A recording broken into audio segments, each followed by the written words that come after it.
ថ្ងៃនេះចង់បង្ហាញអំពីការបង្កើត QR code ក្នុងកម្មវិធី Microsoft Word អូខេនេះគឺ QR code ដែលយើងបង្កើតមកយើងចង់ដាក់ទិន្នន័យអីគេ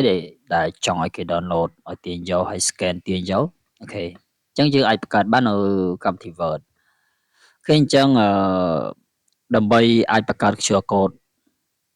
នៅក្នុង Microsoft Word បានជាដំបូងយើងចូលទៅក្នុង add-in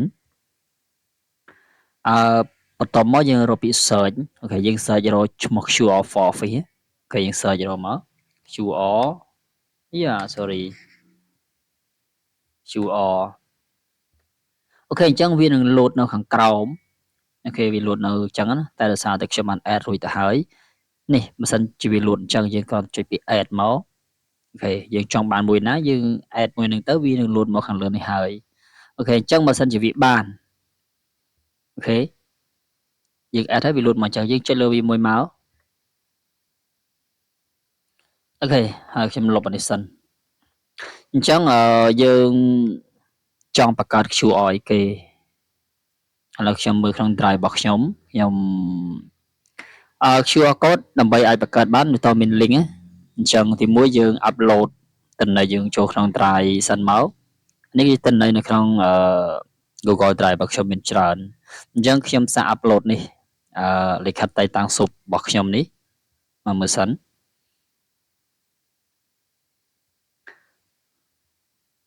អូខេនេះគឺលិខិតតែតាំងស៊ុបរបស់ខ្ញុំឆ្នាំណាឆ្នាំ2010អូខេអញ្ចឹងដើម្បីឲ្យយក link នៅក្នុង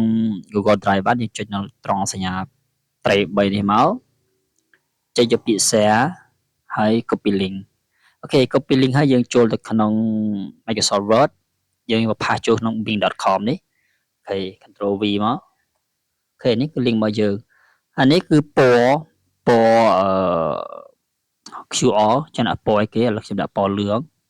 អូខេនេះគឺ background របស់ QR ដាក់ពណ៌ក្រហមចឹងមកណាអូខេអានេះគឺទំហំអូខេប៉ុណ្ណឹងហើយចុច insert មកអូខេឃើញអត់នេះគឺ QR code ដែលយើងបានបង្កើតមកហើយថ្ងៃក្រោយបើយើងចង់ឲ្យចង់ទាញយកឯកសារតែតាំងស៊ុបយើងយកទូរស័ព្ទយក scan មកគឺយើងឲ្យ download ទិន្នន័យនឹងតែម្ដងនៅក្នុងdrive របស់យើងវាជុំម្ដងហ្នឹងគេទាញយកតែម្ដងប៉ុន្តែដើម្បីអាចក្នុង drive វាមានលក្ខខណ្ឌរបស់វាអាស្រ័យលើយើងដាក់ឯកសារឲ្យគេ download បានឬក៏អត់អញ្ចឹងយើងចុចពាក្យ share មកsorry យើងអត់កណាយឈប់ចាំតិចអូខេ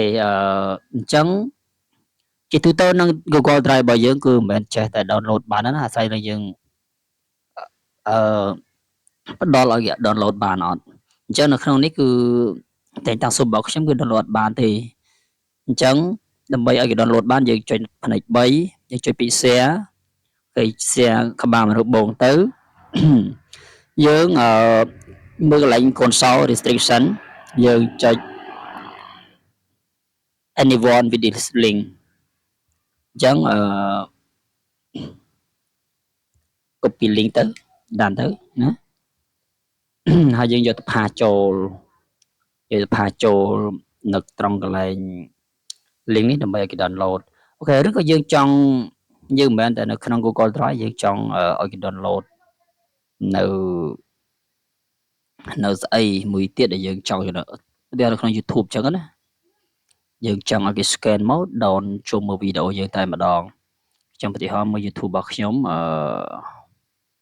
ចាប់ឲ្យ switch account មួយសិន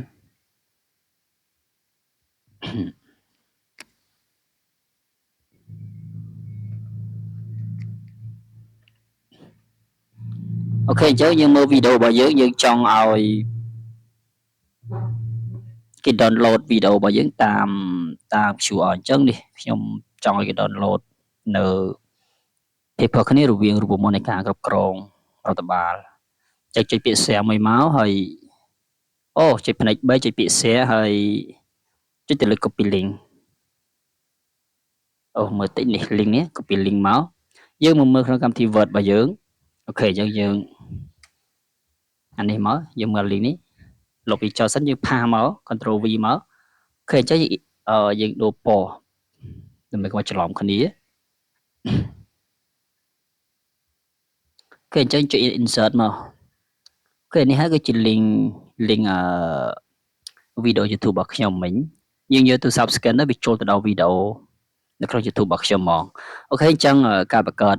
QR code តាម Microsoft Word គឺមានប៉ុណ្ណឹងទេ